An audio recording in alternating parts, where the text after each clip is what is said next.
Today on Sekulow, it's election day in America. Keeping you informed and engaged, now more than ever. This is Sekulow. We want to hear from you. Share and post your comments or call 1-800-684-3110. And now your host, Jordan Sekulow. All right, folks, it's election day, and I want to hear from you, 1-800-684-3110. There's a couple of reasons why. Even someone in our office this morning who hasn't moved since the last election, voted the same location, got their, figured out where they were supposed to go, went there, their name wasn't on the list. So what did they do? They went through the process, they cast their provisional ballot, and I want to encourage you to do the same. So don't feel like if for some reason you run into any kind of issue like that, again, just be nice, go through the process, cast that provisional ballot.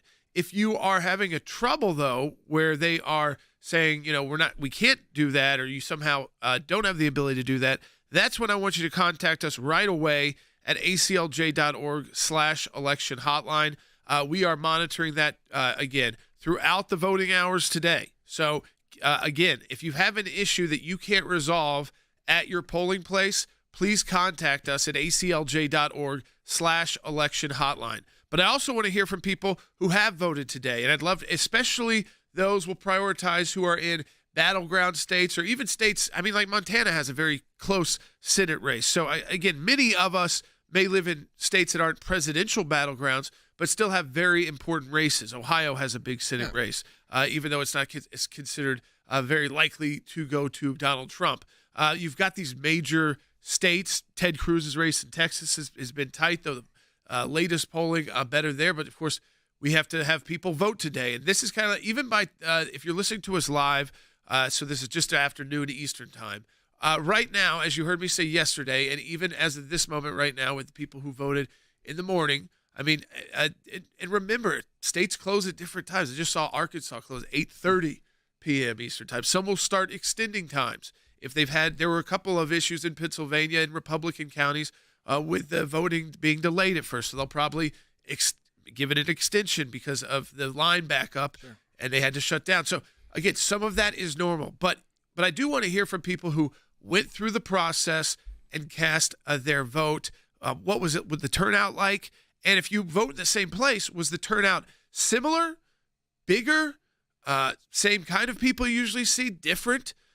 Anything you want to talk about in that way that you pick up, it's just interesting to see, because the early vote was so big, how many people are still out there with the same day vote. And of course, you can look at big cities, they're showing that. That's always the most backed up. Almost 80 million people have already voted. That's about 81 million. 81 million. 50% if you base it off most recent couple of last elections.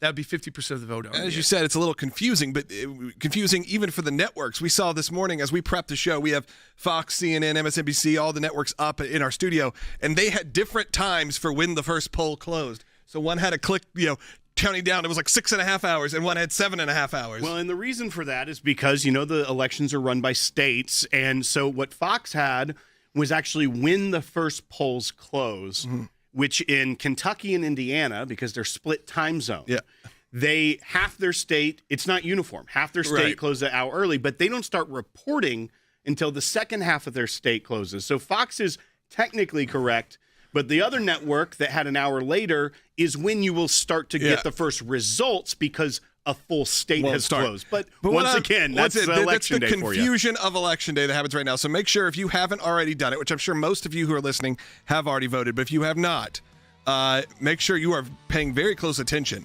to the rules and regulations for today and give yourself enough time. As he said, one of our members of our team here could not vote this morning, took over an hour just because of an issue that they had. Again, not being on the roll. So it's going to happen. It happens, I'm sure, every time they do these kind of elections, so give yourself the time. Phone lines are open, as Jordan said, at 1-800-684-3110, 1-800-684-3110. We obviously encourage you not only to support the work of the ACLJ, but pray for our country tonight. It is going to be a very intense time either way, but the ACLJ will be there. So go to aclj.org to support the work, and of course, we'll be with you as well, and we'll be continuing our coverage. If you have any issues, as Jordan said, go to that website, aclj.org/protect the vote. We'll be right back. Joe Rogan endorsing Donald Trump. This just after Elon Musk made the case for 45 during his 2.5-hour sit-down interview on Rogan's podcast today. So two major endorsements, Megyn Kelly and Joe Rogan, at Monday night, right before the election. And the podcast host writing on X, quote, the great and powerful Elon Musk. He makes what I think is the most compelling case for Trump you'll hear, and I agree with him every step of the way. For the record, yes, that's an endorsement of Trump. Trump also earning the support of the son of baseball legend Roberto Clemente, who spoke at his rally last night. Donald Trump did 3 hours with Rogan. J.D. Vance did 4 hours with Rogan. Kamala Harris said, yeah, I'll do an interview with you, but it could only be an hour and you have to come to me. Well, that didn't help her cause, certainly. On a daily basis, or let's call it whatever time people listen to Joe Rogan, they get 3 hours of Joe Rogan. So radio hosts, right? I do 3 hours a day. He does his 3-hour-long show. People bond with you. They trust you on a variety of issues.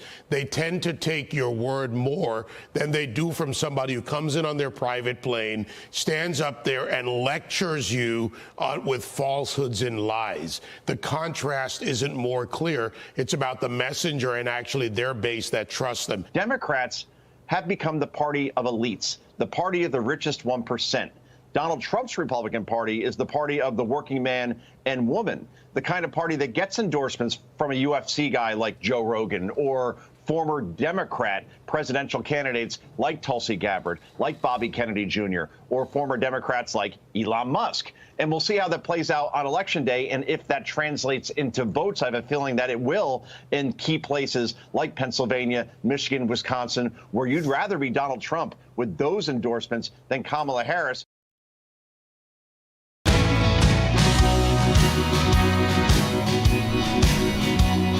right, so we also know some big endorsements came through yesterday for Donald Trump, and we're going to talk about the significance of those. Joe Rogan, of course, with the biggest podcast in America.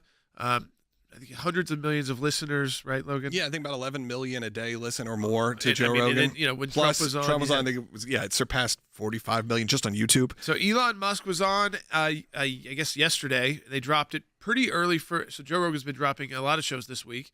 And they dropped it, and Joe Rogan made an announcement as well that went with it that he endorsed Donald Trump. But let's take a listen to a piece of that. They're doing all the things that they accuse Trump of doing. Yeah. Openly. Yeah. I mean, the sheer number of hoaxes that the Democratic Party is pushing over and over again. And it's like, look, I understand like politicians are going to, exaggerate. They're going to misspeak, and they'll tell occasional, untruths, whatever. That's how it is in politics. But when you have deliberate, concerted, repeated pushing of hoaxes, you're like, wait a second, like, come on, man, this is too far. And you're supposed to be the good guys. You're supposed to, and you claim to be the good guys? I'm like, exactly. You're supposed to be the progressives. Yes, the Dems are like, oh, we're the good guys. We're the honest people. No, hang on. You can't claim to be the good guys. You can't claim to be the honest people if you're deliberately pushing hoaxes that have been debunked thoroughly. Yeah. Well, we're like even Snopes, which is a liberal thing, says it's bogus. Yeah. Like the Fine People hoax. Obama just said that on stage. Obama just said that. All right. So again, and then Rogan ultimately endorses. Rick Renell is joining us right now, and I want to go right to Rick. So Rick, you are in Florida tonight for the event with President Trump. Tell us, you've been traveling the country really for over the last year, but extensively the last few months and then these last couple of weeks. What are you looking for, and what should the audience be looking for tonight? I mean, I know the message for right now is that anybody who's listening to this right now needs to go and vote if they haven't already. But past that, when the polls close, when the voting is done, where do you think people should pay attention? Well, first of all, let me just say to the ACLJ family and to all the listeners, thank you for dealing with my travels and lack of technology over the last couple of weeks. But it's been such a ride. I'm back now in Florida. I'm at Mar-a-Lago here with the president, and let's hope for a good night. I think, Jordan, what we want to watch for is some of those key counties in the blue wall states. So Wisconsin, Michigan, and Pennsylvania. Let's look for those key counties, compare them to what happened in 2020, and I think we can make some really good assumptions out of those. I'm watching Wayne County, Michigan. That is where a lot of Arabs and Muslims live. Dearborn is part of that. And if the numbers there are indicating a close race rather than a blowout for Democrats, that spells disaster for Kamala Harris. That is a county that she needs to clean up. She needs to run up the numbers in Wayne County. And I think that we're actually going to be holding really well there, that she's not going to overrun that. Then you compare that with Macomb County, which is where Donald Trump will run up the numbers. When you combine those two, that's where the whole race is in Michigan. And so I'm going to be watching those two very closely. Obviously, later on in the night, Nevada and Arizona.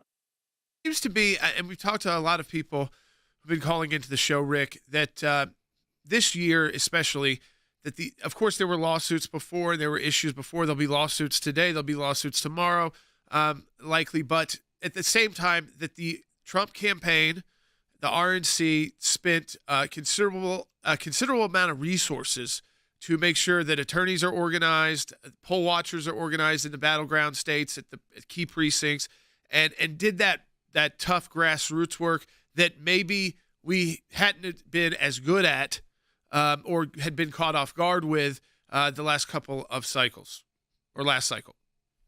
I think David Watley and Laura Trump at the RNC deserve a lot of credit for what's happening. They've done a phenomenal job of getting lawyers prepared. In Michigan alone, we've sued 10 times and won 10 times.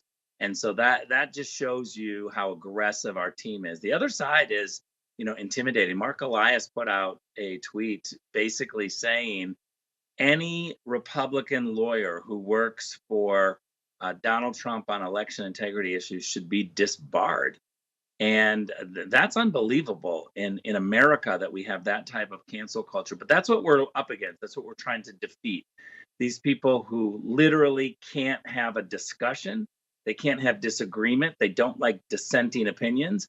They want to rule us, crush us, cancel us, put us in jail just for having a differing opinion. Yeah, I mean, I think Rick, you guys have a question for Rick too? Yeah, sure. I mean, a lot of people last night, I was watching as sort of the final, promotions from a lot of celebrities started coming in. Obviously, you see these last second endorsements. Then you had sort of the backlash of people realizing, wait a second, there's a lot of people who backed Bobby Kennedy, celebrity-wise, and they haven't said anything about Trump. What does that mean? Does that mean Alicia Silverstone is now, and they go after, again, like you said, canceling people for just having, for not saying anything, for just saying, hey, I encourage you to vote. Trey Anastasio from Fish put out, I voted. And you read the comments, and it was just people going, how dare you not say who you voted for? You know what that's doing. Silence is just supporting. Now I have another friend who has to remain nameless who texted me and said, you know what? You remember when Harris said, the Harris campaign said, don't vote or don't tell your spouse who you're voting for? She said, well, I'm doing that, just not the way that she thinks that I'm doing it. Because I'm voting because it was somebody who was supportive of Israel saying, I'm voting for Trump. Yeah. Look, this is what we're up against, this bully culture. They're bullying us. They want to make sure that there's no dissenting opinion. I mean, look no further than MSNBC. You can watch MSNBC for 2 hours straight and never hear a dissenting opinion. They all just get so emotional going after the next person and making it even more crazy and more radical. We got to return to the place where we're calm. We have differing opinions. We can be respectful. I'll tell you, I was in Detroit, and while I was there, I went to breakfast at the hotel before going out to meet with Arab and Muslim groups, and I saw Congresswoman Jayapal from Washington State, a member of the squad. And I went up to her, and I was very disarming, and I just said, hi, greetings, it's great. I'm from Michigan. We're all here fighting, and I just want to introduce myself, welcome to Michigan. And she couldn't have been nicer, and we disagree on a lot of different issues. She asked me how it's going with the Arab and Muslims, and I kind of winced and said, sorry, it's going really well. And we had a laugh. And that's what we have to get back to. We need to be able to disagree without trying to cancel and crush each other. And the left is terrible at this. Yeah, and I think what happens too with the left is you can kind of, at the top level with the members of Congress and the people who are used to doing that every day, throwing barbs at each other, but then able to have discussions. It's people don't. That's kind of different though when you go and take it more personal to your neighborhood, because they're not used to that back and forth, you know, throwing things out, nasty stuff about each other, and then somehow we'll like getting back to like, oh yeah, let's just have a block party together, let's do a barbecue together, because they aren't politicians and they aren't used to the separation that I think we probably have to start talking about more and more into the future of, yes, we can be really tough, we fight it out until the very end, and then we have to come together as Americans. That's right. And Rick, I did have a question for you, because I know you've been a part of a lot of campaigns. You understand some of the more nuances of what happens here at the end, where there's a lot of noise out there. But for the one thing that I've been looking at is that in previous years, typically a campaign, when they're on the defense, they're only going to the swing states. It's what you see the Harris campaign. They've only been in the swing states here at the end. You see the Trump campaign doing what is typically seen as an offensive move, going to places like New Mexico, going to sending J.D. Vance to New Hampshire, places that are hopeful but not necessarily even in the toss-up category at that point. What does that tell you, and what does it tell the listeners about really the state of where we're at? I know everyone needs to go vote no matter where you are. Don't get comfortable, but are we seeing a little bit more offensive play from the Trump campaign as opposed to the Harris campaign? We are. Some of that is just Donald Trump. He wants to go to Madison Square Gardens. He did a rally in Coachella, California. He did a rally in Virginia. He likes to talk to lots of different people, and he's not, one of these people that believes that you can't win New York or California, as much as a stretch as it is.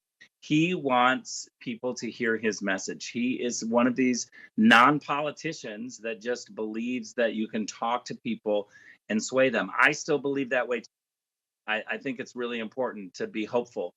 And I'm hoping for a good night. But let me just reiterate, go vote, take everyone you know, and get out and vote immediately. Christians don't usually vote.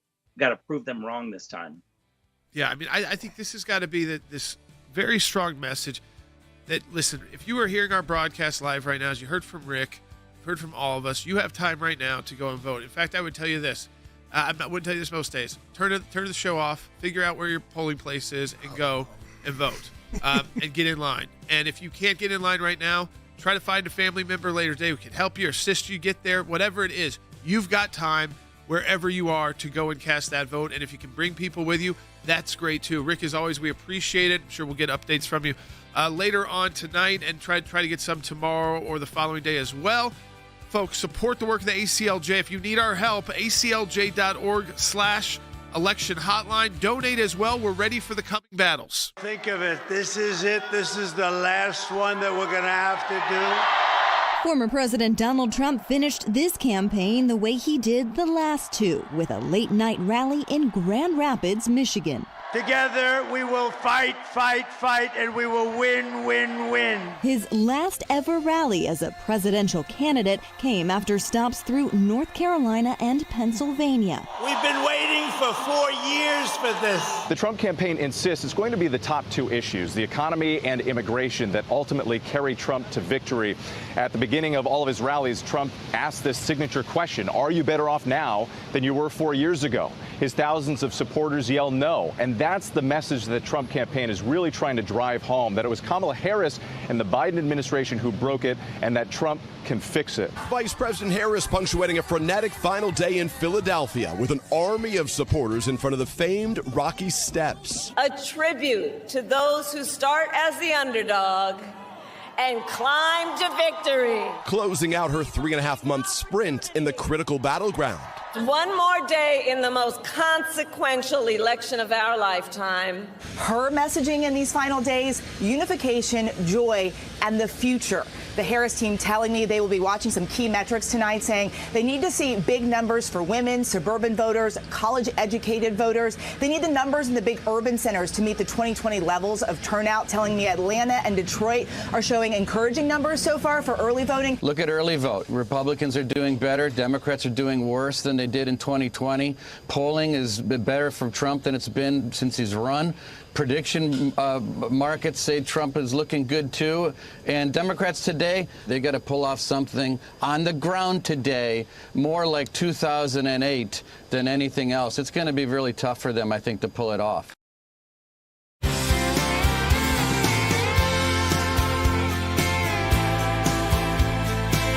right, folks, we will. We're getting to a phone call second half hour. I want to go right to former Secretary of State and CIA Director, Senior Counsel with us here at the ACLJ, Mike Pompeo. And Secretary Pompeo, first, I know you were at the rally last night in Pittsburgh. I just want you to kind of give people a sense on the ground there, that kind of final event. I had people coming, I know, from West Virginia, from our legal team, from the ACLJ.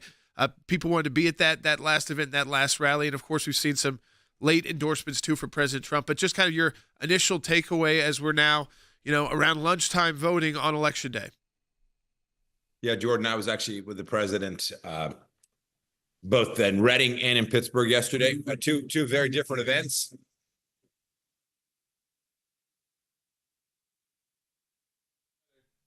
Two very different events, but both incredibly well attended, people excited, but people also at peace with what had happened, that the president run a great campaign. They were excited about the future of America. And there were prayers and Christian songs being sung. It was really quite something. And then the president, of course, as he always does, went on for quite some time talking about the things that really matter to ordinary citizens across the state of Pennsylvania, in a state that if President Trump wins, of course, he will almost certainly be president of the United States. And if our Senate candidate, Dave McCormick, can win there, the United States will probably have a Republican-controlled Senate as well. It was really an exciting day to be with what were the third from the last and second from last rallies that President Trump will ever hold. Yeah, I mean, it's interesting you say that, too, because I think that the message that's been clear, and I think it's clear, too, to the supporters out there, is that this time around, and we weren't going through like the bizarre kind of COVID election this time either, that you could tell from President Trump, from the whole campaign team, that everything's been left out on the table. Everything was done. From the actual on-the-ground grassroots organizing that I think people have been critical of in the past, to making sure the legal teams were ready, and we've seen the lawsuits been filed, and a lot of victories there on even some small things, but you've got to do that. So putting in that hard work, while at the same time allowing President Trump to do what he does, which is traveling the country, again, utilizing kind of the media and the groundswell of very strong supporters. I think those two coming together, and the early vote as well, the fact that we doubled down on that like never before as Republicans, and got those vote numbers up at about almost tied, it looks like, if those estimates are clear. So if people are watching today and they voted and they've, later on this evening, do you think Pennsylvania is where their eyes should be? I know that sometimes that comes in late. They're even saying they may not have results until tomorrow. But, we got a lot of people on pins and needles, and we want to tell them, give them the best info we can. Yeah, I think for sure Pennsylvania is the place. It's a bit center focus for both campaigns, both Harris and Trump, President Trump. But make sure Wisconsin and Michigan, Nevada, these are places that President Trump's team believes they've made real progress when you look at the early voting. And so it could be that by the time we get Pennsylvania's votes all counted, President Trump has already been declared the winner. If he wins in Wisconsin and Michigan, that would certainly be the case. And so I'm hopeful that what I saw yesterday, that I got to be a small part of helping President Trump have a good close to his campaign. I hope what everyone saw was this a man who is authentic. He is real. He understands the ordinary concerns of Americans across a broad economic perspective, from every race, every ethnicity, every faith. And so we'll all keep our eyes on Pennsylvania, and then with a little bit of luck this evening late, we'll know who the next president, and hopefully President Trump will have done enough to make the case to the American people that taking back this country mattered, and that the work of people like here at the ACLJ, all the work you've done, the legal work, the background work to help make sure that people understood what's at stake here in this election, will have had a material impact on the outcome of the election. And Mr. Secretary, we have seen a massive shift in what were traditionally in lock for the Democrat Party voters, specifically the Arab American community in places like Michigan. You saw Somali leaders in Minnesota come out and endorse President Trump just this last weekend. And they're backing President Trump because they see him as someone who can bring about peace. We talk about the global issues with you many times on this broadcast, but How much do you think that matters when all the votes are counted? Yeah, that's a great question, because I remember living through what was called the Muslim ban, which was, of course, nothing of the sort. And I think this is indicative. I think people, whether they're Jewish or Christian or Muslim, can see that a secure and prosperous America, a strong America where America is put first, is a good thing for them. They cared. Well, if you're Muslim, you care about putting groceries on the table for your kids and to make sure that you can afford to enroll your kid in their gymnastics or their piano class or creative writing, whatever it is your children love. Those are the things that really matter to you. And so I think you can see whether it's the effort of the Harris campaign to obfuscate the failure they've had, which resulted in more Muslim deaths than people of any other faith in the Middle East. I think people can see that this was a set of policies that didn't work for them and their community. And so I am unsurprised, whether it's the Somalian leadership in Minnesota or Arab Americans living in Michigan, I am unsurprised that they think their life and the life of their family members that are living back home in their home nations, perhaps in the Middle East or somewhere else in the world, will be better if President Trump is elected here in the United States. You know, Secretary Pompeo, the kind of final question, but as you're talking to people that they're on pins and needles, they're nervous. I think, message one is any of them that still haven't voted need to go do that. We've said that about 10 times already on the show today, and that they've got time if they're listening to our broadcast live or even a few hours delayed. But the second part, of course, is when they wake up tomorrow, there is a possibility, just based off elections, we hope we will know maybe late at night. And when we say late at night, that's probably into the next day already. But that it's a chance that they'll wake up tomorrow and we won't know yet. And people get more and more nervous and anxious. What would you tell them to do then? I think it's take a deep breath and everybody, we know that there's going to be huge turnout, big numbers. Yeah, no, that's right. Look, that's a glorious thing. The fact that many Americans are taking the time to go vote, higher number probably than ever in American history. The pre-election voting is any indication. I tell folks when you wake up tomorrow morning, if we still don't know, go to work, do the things we all do. The Trump campaign, the team at the Republican National Committee, there's a lot of folks doing the work to make sure that this election is as free and fair as it could possibly be made. I think the Trump campaign did better work in preparation for that, better legal work, better preparatory work on the ground. And so I would just say go to work. America has been around for 250 years. The Lord is still on the throne on Wednesday morning. Let's make sure that those of us who work hard and have as our singular mission, making sure our children and our grandchildren live lives that are better than ours, do everything we can today and make sure we vote, and then allow these votes to be counted and watch the process unfold. After the polls close today, there's not much that most of us can do, but pray that this nation gets headed in a direction that delivers better outcomes than we've seen these last 3.5, almost now 4 years. Secretary Pompeo, as always, we appreciate you taking that time and the insight, and for, again, just providing that update too from yesterday. I know, and there's important Senate races. We can't get to all of them yet, but Pennsylvania, of course, in Ohio, there's races that really will determine the makeup of the U.S. Senate. If there's a President Trump victory, it'd be nice to have a strong Republican Senate. But we appreciate everything you're doing for us and for the country. Folks, remember, as Secretary Pompeo said, for most folks, when Election Day comes to a close and the votes start getting counted, there's not much they can do. But at the ACLJ, on our legal side, there is.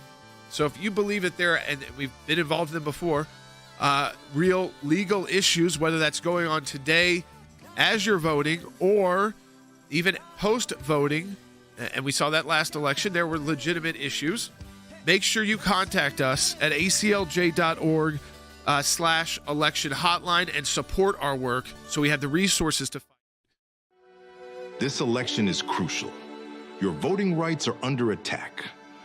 The radical left wants to legalize what went wrong in 2020. Mail-in ballots, banning voter ID, and ballot harvesting, risking fraud. With Biden-Harris policy inviting illegal immigrants, fears of non-citizen voting rise.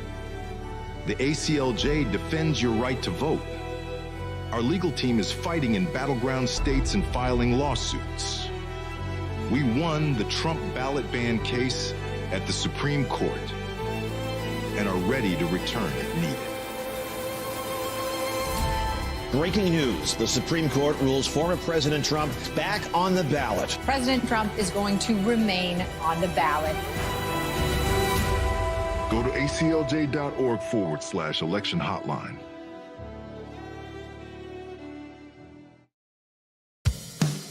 Keeping you informed and engaged. Now more than ever. This is Sekulow.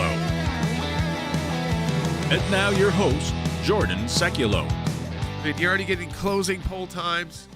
So even in the earliest states in the country, it's 6 hours. So for anybody listening, again, unless you are, depending on how delayed you're maybe listening, you would have the ability to go vote now. And that's the biggest message we have for you today. The second is that if you just heard from Secretary Pompeo, he said something that was really important. And that is that for most folks, and listen, this should give you some peace this evening. If you've gone and voted and you've talked to friends and family and done what you can, when the polls close, you have to be at peace that you did what you can as, again, you've got jobs, you've got kids, you've got life, and you should pat yourself on the back for going that extra step of not just voting. But I know that all of you are going that extra step or many steps, and you have been for over the last year or even longer in fighting this battle. But the groups like ACLJ, there are opportunities for us sometimes after the voting has closed to be involved. And we had issues out of Pennsylvania the last time that we took all the way to the Supreme Court and won based off ballots that shouldn't have been counted. There was a lot of those issues, of course, in the last cycle because of the mail-out ballots that many states mailed out to everyone, and there was a lot of confusion about those. I don't know if that's the case this time, but what I do want to be is ready here at the ACLJ. Because of your financial support, we were ready for any pre-election issues, and we handled them. I've walked through just some of them that we could publicly yesterday on the show. Today, we are monitoring that election hotline at aclj.org/election hotline 24/7 while people are voting. Again, and probably until a little bit after polls have closed. So go there. If you don't know where to go for assistance, you can go there, and we can help you get to the right place or handle it from our team. And then we have to be ready for what happens if things don't go as smoothly tomorrow. And I'm assuming and hoping and praying as a person, Jordan, that everything goes smoothly. We wake up and know who the president is before I'm eating lunch or this show tomorrow. But as the lawyer side of Jordan, I have to prepare for the worst case scenarios. The worst case scenarios are ballot, people still voting at 10 o'clock at night in major cities because they say that, the lines were shut down. Things like that we have to be involved in. So I want to make sure we have the resources to fight it out the rest of this week, just on this issue. And if you donate today at aclj.org, your gift will still be doubled, and we will have the resources necessary to fight if we have to. Yeah, absolutely. We got a lot of calls coming in. Warren is calling online, too. He actually had a moment about some unusually long lines. So, Warren, you're on the air. Yep. Thanks for taking my call, guys, and everybody vote. Yes, in Idaho, we usually don't have long lines, but we had exceptionally long this morning. But we're also fighting in a ballot initiative backed by Soros to change our voting laws in Idaho to like Alaska and destroy our way of voting. So that is contentious here. So you think do you think more people than Warren came out even on that issue than they did that they would have if it was just a presidential election? Absolutely, because that one is going everywhere, and there's everywhere you drive, there's posters. Yes, and all you see on the news is the Democrat liberal side. You don't see anything of why we need to vote against it. And in Idaho, what Warren's talking about for the listeners, it would change their primaries to both open primaries and ranked choice in those open primaries, which that's the Alaska part, is that ranked choice. You've seen it where I believe Maine also does it in some of their elections, where you essentially you pick your favorite, then your next favorite, and your other favorite, and then they come up with a tally of who wins based off of your ranked choice. And as Warren's talking about, Idaho, not normally a place you hear about having long lines on election day for president, but also all those states, if they have big turnout, and Idaho, traditionally red state, you could end up seeing things like the popular vote be in contention when you have that happening all around the country. That's right. We're taking calls also coming up in the next few segments. We'd love to keep the phone lines packed. 1-800-684-3110. Did you vote? What was your thoughts? Was it a good turnout, bad turnout? We want to get your thoughts. We got a bunch of people on hold. If you're on hold already, we will get to you. So just stay on hold. We'll get to those in the next segment. Again, support the work of the ACLJ at aclj.org. We'll be right back. Joe Rogan endorsing Donald Trump. This just after Elon Musk made the case for 45 during his 2.5-hour sit-down interview on Rogan's podcast today. So two major endorsements, Megyn Kelly and Joe Rogan, at Monday night, right before the election. And the podcast host writing on X, quote, the great and powerful Elon Musk. He makes what I think is the most compelling case for Trump you'll hear, and I agree with him every step of the way. For the record, yes, that's an endorsement of Trump. Trump also earning the support of the son of baseball legend Roberto Clemente, who spoke at his rally last night. Donald Trump did 3 hours with Rogan. J.D. Vance did 4 hours with Rogan. Kamala Harris said, yeah, I'll do an interview with you, but it could only be an hour and you have to come to me. Well, that didn't help her cause, certainly. On a daily basis, or let's call it whatever time people listen to Joe Rogan, they get 3 hours of Joe Rogan. So radio hosts, right? I do 3 hours a day. He does his 3-hour-long show.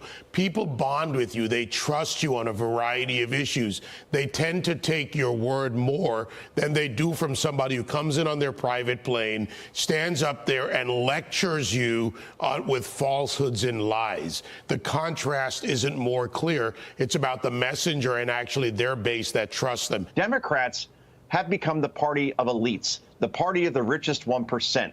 Donald Trump's Republican Party is the party of the working man and woman, the kind of party that gets endorsements from a UFC guy like Joe Rogan or former Democrat presidential candidates like Tulsi Gabbard, like Bobby Kennedy Jr., or former Democrats like Elon Musk. And we'll see how that plays out on Election Day and if that translates into votes. I have a feeling that it will in key places like Pennsylvania, Michigan, Wisconsin, where you'd rather be Donald Trump with those endorsements than Kamala Harris.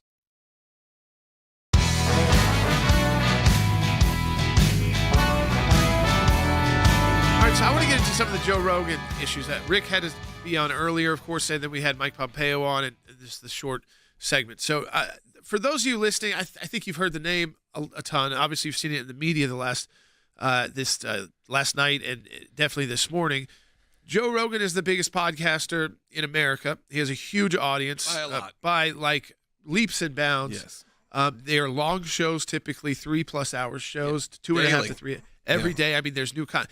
Yesterday, I think it was a Fetterman episode had just gone up, or maybe the day before. Days ago, yeah. And then J.D. Vance was on. Trump was on. He wanted to have Harris, and they were supposed to do it, and they wouldn't come to the studio, and then they wanted to limit it to 1 hour, which is not what he does with his guest. And so ultimately they could not come to an agreement on that, even though Joe Rogan in the past has had people on like Bernie Sanders, and has endorsed people on the left. He's considered himself a Democrat, but had Elon Musk on, and during their conversation, Elon Musk basically laid out his reasons, personally, for why he thought it was important that President Trump win this election. And he went through a number of reasons: this free speech, which Rogan cares about a lot, being very top of the list, and also the idea, again, that if the left keeps moving the way it does, is that you are going to have more and more limits on what freedom really means. And we've been talking about that since their convention, when they started redefining, and I remember talking about with Secretary Pompeo, what the term freedom meant, which freedom started meaning if you do what the government likes, if you're on the side of the government, then you will be free to express your support and praise. But if you are not, the FBI shows up at your door. I think that, again, the impact of it, people will say, well, couldn't he have done this 3 months ago? Well, no, he was trying to get interviews set, and he wanted to have Harris. And you have to do that if you're going to give 3 hours to Trump and 3 hours to J.D. Vance. You have to make those same offers and fight for it until the end, which I think he probably was. But then when it was known, that was not going to happen, he made it clear through X that what he heard on the podcast from Elon Musk had convinced him to support and vote for Donald Trump. He said, if you're asking if this is an endorsement, he said it is. And so, Logan, just to explain to the people out there who may not understand the reach. Sure. The importance of what that could mean. Yeah, I mean, for Joe Rogan's audience, you're talking about, on the daily normal listenership, well over 11 million people listen every day. And then you have situations like the Donald Trump episode, which just the YouTube stream, which, by the way, was kind of throttled, has 45 million plays right now. Compare that to the numbers of cable news, and you're talking about quadruple or more the biggest shows. So this is not a small deal. People like to limit podcasts, but this is the year of the podcast. We saw how important they are. I definitely saw Donald Trump making more, and even Harris making more trips specifically to do podcasts than ever before because they know they're reaching an audience, which actually skews a little older, not older in the sense of like 55 plus, but could actually skew to a 25 to 40-year-old demographic, opposed to spending your time wasting it on kids or spending your time doing traditional media, which skews much older. And kind of talking to the choir. Mm-hmm. If you're her and you're going on MSNBC, you're speaking to the choir. And if you're Republicans on Fox News, you're kind of speaking to the choir as well. If you think about this, 45 million people have watched that episode of Joe Rogan with President Trump. 80 million have voted. In theory, over half the amount of people that watched that have or will vote, likely, or maybe already have. That's a pretty crazy number to think about. Well, and also, Jordan, this year we've talked a lot about the endorsements from newspapers with the decisions by the LA Times and then the Washington Post deciding not to endorse, and seeing the liberal media freak out about how dare they be derelict in their duty to, try to stop Donald Trump. But a lot of people are asking online, why did he wait so late? I think that there's probably a lot of factors. One being that he was trying to still offer Harris the opportunity to come and be on his show. And if he had said, I endorse Donald Trump, that probably would not have happened. No. It didn't happen anyways. But I think this is a different kind of endorsement also at this point, too. I feel like in the Midwest, in Wisconsin, in Michigan, in Pennsylvania, large listenership for Joe Rogan in that state among male voters. And I say the term male voters because a lot of them may not be voters. Right. And instead of it being a change their mind kind of endorsement, like, oh, Joe Rogan's voting for Donald Trump, I may not like Harris anymore. I feel like many of his listenership is probably more inclined to vote for a Donald Trump J.D. Vance ticket if they vote. Him doing it the night before the election, I think could be something that gets people to get up and say, you know what, Joe Rogan voted for Donald Trump. I'm going to actually go to the polls today and do it. I think I want to do this. Yeah. I think that's where it could be a difference maker when it comes from a media personality endorsement, when I think the whole argument over the newspapers, no one cares anymore about that. This is the media that really does make a difference. Right, and I think when you look at people like an RFK or Tulsi Gabbard, who are Tulsi, frequent guest on, obviously, our show, but a frequent guest on the Joe Rogan Experience, that is more where that audience leans. And you actually had RFK come out yesterday and say, do not vote for me. I know that a lot of people will be tempted, and we'll see it on the ballot, and we'll go, okay, I'm still going to vote. He's telling people not to vote for him, and that's where even the backlash has started to occur to people who supported him early and haven't, I guess, withdrawn their endorsement of him because they're saying, well, they endorsed and so therefore people are going to vote for Trump. That audience, and I think he kind of half endorsed RFK earlier on. He didn't officially, but there was that whole discussion and they kind of got in a fight with Trump. But now we've seen that progression move. And I think, someone put in the comments, and a lot of people have used that term because it feels like that real life Avengers moment when you've put together Tulsi and Elon and RFK, and then sort of more of the traditional conservatives who are Mike Pompeo's or whoever, who could all come together. Now Rogan. And on Ron Paul coming out there, responding to, so the libertarian crowd also that may have said, my vote doesn't matter, I'm not going to go vote. You saw the New Hampshire Libertarian Party last night endorse Donald Trump, and you see Ron Paul putting out a whole video about how Elon reached out on Twitter. They responded, and you know what? We could really make a difference. That's a crowd that has felt very disenfranchised in the election system that may now have a reason to actually go vote today when they didn't have one last week. I think what is also important for everybody listening right now, too, is that when people kind of when we brought Tulsi Gabbard on, we got a lot of questions to the thing, which is, I like her. Do we trust where she is? And again, I think if they had watched from when she started with us on the air to where she has gone now, you can actually thank her for a lot. If this tips the needle, which it will tip the needle, regardless win or lose, this is getting voters out for Donald Trump. The question is, does it get enough voters out of people who were likely probably not going to vote for him? They were not likely going to vote the other way, but they probably just weren't going to vote. So I mean that can tip you over the line places that you can't even imagine. We can't even come up with at this moment. But you can certainly start thinking and then looking back. And if it starts, I think, with her saying, I'm comfortable joining sides like with ACLJ. I'm comfortable with being on stage with Donald Trump. Let me talk to RFK. RFK then makes that decision, bring him on. Then you start bringing on Elon Musk. I mean, a lot of this starts with Tulsi. Yeah, absolutely. And I think for she's Tulsi, major influence. And it started 2 years ago when she finally came out and said, this party I don't think is right. She wrote the book on why she left and kind of let people in on her entire thought process. And a lot of those issues to her that were key.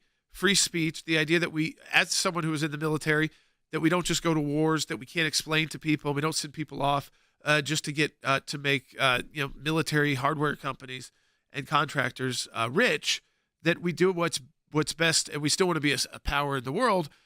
But we talk all the time with Mike Pompeo and Rick Grenell about how this diplomacy, with a strong military behind it, can prevent a lot of major conflicts. And the world is seems right on the edge of. There's one going on in Europe already. I mean, there's still war in Europe, and of course the Middle East, which you see the impact and what Rick Grenell said too about the Arab American vote.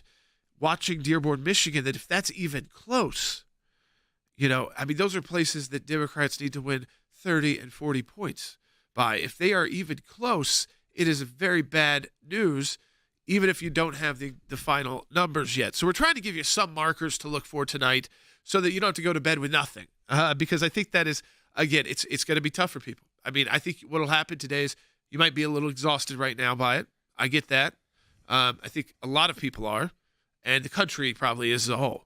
And then, you take a little break, you get kind of back into your normal swing, and then you'll sit down and you're going to get hyped up again. Well, yeah, I mean, I just heard a train pass. Our studio rumbles when the train passes behind our studio. You can't hear it, but it did kind of remind me of, oh, yeah, this may be very all-encompassing for us right now, but there are people out there doing those jobs who that is not what they're spending their time today worrying about. So we need to make sure we keep all those people on our minds as well. Still take your kids to their sports, to whatever sort of activities they have, because it may be a long night, as you said. It may not even be a night. And I think probably if you were going to bet, you probably were betting it will not just be a night. No, but we do have a couple lines. People that say at night, you're talking about 2 in the morning. Yeah, we have a couple lines open, though. 1-800-684-3110. We'll get to all the calls coming up in the next segment. Robert, Bobby, Ronald, stay on hold. We'll do our best to get to everyone who is calling in. So, again, 2 more lines are open. 1-800-684-3110. Continue to support the work of the ACLJ at aclj.org. We'll be right back.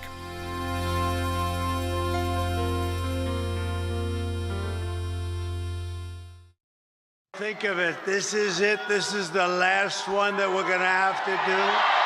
Former President Donald Trump finished this campaign the way he did the last 2, with a late-night rally in Grand Rapids, Michigan. Together, we will fight, fight, fight, and we will win, win, win. His last ever rally as a presidential candidate came after stops through North Carolina and Pennsylvania. We've been waiting for 4 years for this. The Trump campaign insists it's going to be the top 2 issues, the economy and immigration, that ultimately carry Trump to victory. At the beginning of all of his rallies, Trump asked this signature question: are you better off now than you were 4 years ago? His thousands of supporters yell no, and that's the message that the Trump campaign is really trying to drive home, that it was Kamala Harris and the Biden administration who broke it, and that Trump can fix it. Vice President Harris punctuating a frenetic final day in Philadelphia with an army of supporters in front of the famed Rocky Steps. A tribute to those who start as the underdog and climb to victory. Closing out her 3.5-month sprint in the critical battleground. one more day in the most consequential election of our lifetime. Her messaging in these final days, unification, joy, and the future. The Harris team telling me they will be watching some key metrics tonight, saying they need to see big numbers for women, suburban voters, college-educated voters. They need the numbers in the big urban centers to meet the 2020 levels of turnout, telling me Atlanta and Detroit are showing encouraging numbers so far for early voting. Look at early vote. Republicans are doing better. Democrats are doing worse than they did in 2020. Polling is better for Trump than it's been since he's run. Prediction markets say Trump is looking good, too. And Democrats today, they got to pull off something on the ground today, more like 2008 than anything else. It's going to be really tough for them, I think, to pull it off.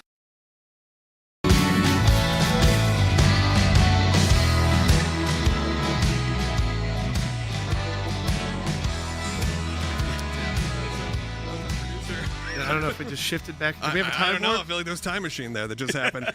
Phone lines are open, 1-800-684-3110. Just keep us on our toes for tonight. Let's go ahead and start off with some phone calls because a lot of you have called in. My heart just is kind of like, what is Yeah, what happened? Yeah, it feels uncomfortable. Ronald's calling in South Carolina. Watching on Rumble. You've been on hold for 45 minutes. We appreciate it. Ronald, you're on the air. Yes, thanks for taking my call. Yes, it rained a little down here when I went to the polls. I've already early voted, but I was taking my daughter to vote for the first time. Cool. And yes, turnout was light, and I only assumed that because many took advantage of the early voting. Yeah, I mean, what part of South Carolina, if you're comfortable saying, Ronald, what part of South Carolina are you in? Charleston, Dorchester. Okay. So yeah, so a major population area of South Carolina. I think there's two things at play. I think that there were a lot of people that took advantage of early voting than they definitely did last time, and we will really have to figure out once the polls close. Were there so many Republicans that took advantage of it that our election day voters, that's where we usually win. And where Democrats have to kind of catch us a little bit, but not as much because usually they've got more votes in the bag, did so many more of our voters vote that we also don't have as many people outstanding. But if you're adding someone like you did by taking someone to go and vote for their first time against your daughter, I think, again, timing matters. A lot of times we see an election day, it's very early in the morning it's busy because of people have got to be at work at either at 8 or 9 in the morning. And then there is a lull because most people are at work or school. And so they don't have the day off. And so after about 8:30, it does kind of taper off. And then when you get closer to lunch times, it goes back to another hour and a half. And people try to use that if they can. And then there's the big rush that begins sometime around when kids get out of school. So mid to late afternoon. And then another rush around 6 p.m., which is kind of the final big rush of the day. You know, Jordan, I just heard from some family members who voted day of today, and one is in Florida in a major metropolitan area, and one is in Texas in a major metropolitan area. One in Florida went around 7:30 this morning when polls opened. It was about 30 minutes. Yeah. And then in Texas, which has a big Senate race that people are showing up for, took about 20 minutes around midday. Yeah. So what we're looking at here is what you're talking about, the potential that there is so many votes that you're not seeing the long lines. However, I think if they're able to get more people through and it's a consistent stream of people throughout the day with newer voters too, you know, there's the unspoken thing of people that show up to the poll, see a long line and think, my vote doesn't really matter anyways, so I'm going home. My one vote's not going to, it's canceled out the by fact somebody. That there's not these long lines, I think, could show us another big turnout today of people that may have just walked away. And so I think it probably will be one of the most people voted elections of history. Yeah, don't pull the Larry David. Think, well, okay, that person, you're a Democrat, I'm voting Republican. So if we both agree that we'll both leave right now, and you better leave, we go get coffee or something. It won't matter. It won't matter. We've canceled each other out. Don't pull that. And that doesn't work. What you've got to do when you pull up there is think, you know what? Again, you don't know how people are even quieter than ever before at most polling places. I also think Unless you're a first-time voter here, and then it becomes like the Rainforest Cafe in our polling place. They start ringing bells. There's volcano. They start coming out. They do a whole thing. They get big stickers. Let's go. Let's take some more calls because we're running out of time. Yeah. Let's go to Robert in Indiana. You've been on hold for a long time, Robert. You're on. Don't wait till ladies left behind.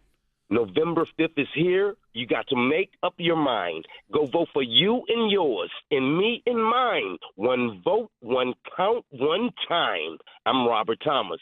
Go vote. All right, Robert. Man, Robert Thomas. In Indiana. He could have done a Sekulow Brothers theme. I next love to that. And you know what? I think that we're seeing. Save that for later. I just want to prove that happened, that we took a call and he just rapped. Robert, thank you. That was not only did he just rap with his, but then he said goodbye. Yeah, exactly. Maybe he should have given us his Instagram handle. We could have followed him. The thing is, though, I think what we're also seeing is many states did invest in more voting machines. Yes. And realize that a process. I'm not being nasty here, but too many polling places were run by volunteers that were big centers. And it's all tech, and a lot of those volunteers are older, retired, and they'd have these big tech issues in front of them, and they have to call somebody and wait for them to come from like a major city, which could sometimes take hours to fix a machine, even if all of the machines. I mean, I remember walking in a couple of years ago. It was early voting, but they had 2 machines. It took 45 minutes to just vote in a primary. That I think has changed in a lot of places, and so maybe like what you're saying too, Logan. This constant stream is what we actually want voting to be like in our country, nice. which means, you might get You might get a backup. Go already. I mean, come on, they got busy lives. You might have voters. You might get a backup. Yeah. If you are, also if you live in a big suburban area where people are going to be kind of on that 9 to 5 schedule with their kid. I think the time that kids are out of school, tough. there's a lot of moms and dads who might say maybe I could do it then. And then there's the people when you're off work. And what I have to remind people too is you can take your kids with you. It's not always the most fun thing when it's a longer line. But it can be a learning experience, and you know what? It's worth it. I don't care if they're crying. Hand them an iPad. It's worth it. Yeah. All right, let's go ahead. Hand them your phone. See what they said. Yeah, let's go to Bobby in New York, line 6. Niagara Falls on the American side. Listen, I like what Mike Pompeo said. The Lord is still on the throne. That's great. But what my buddy told me was that a lot of white women are very liberal, and he thinks that Trump and the Republicans are going to be having trouble getting the white woman vote. And that's all I got today. Yeah, thanks very much. That is certainly a big push by the Democrats has been, it hasn't even been as specific as white women. It's just been that in general, women are going to be voting secretly for Kamala Harris. I think, and they're not going to tell anybody that because they live in a lot of suburban areas where their husbands are very pro-Trump. When I actually, in my community that I'm in, which is a suburban area that has a kind of a mix of Republican and Democrat voters, that some of the strongest Republican voters are the women. They're the most outspoken to each other about it. They have embraced it. They like where he is on a lot of the issues, and it's not so. And again, that I think it's like what Megyn Kelly said. The top issue for them is not just 9 months. What happens in the womb? I think she said like that. Yeah. So abortion. It's not always the top issue for every single woman. I think that we're putting people way too much in a box. That means, though, that, by the way, I think you could see Republicans win and some of these pro-abortion amendments also win. And I think that's where you can look at different votes. I think when it comes to being president, they're thinking about what's best for me and my family. And that changes as you go up in age. It also changes on where you live. I mean, New York versus the Southeast. All right, we only got 1 minute left. Sorry to the other calls that called in. We're just not going to be able to get to you today. Thank you all for your support and we've been counting the day down for, I feel like, multiple years now. We are finally here. As Jordan said, take a breath. Pray. This one. Hey, Susan in California, if you're listening, if you have your mail-in ballot, if you bring it to the polling place, you can go vote. So bring it with you. And they'll take that from you.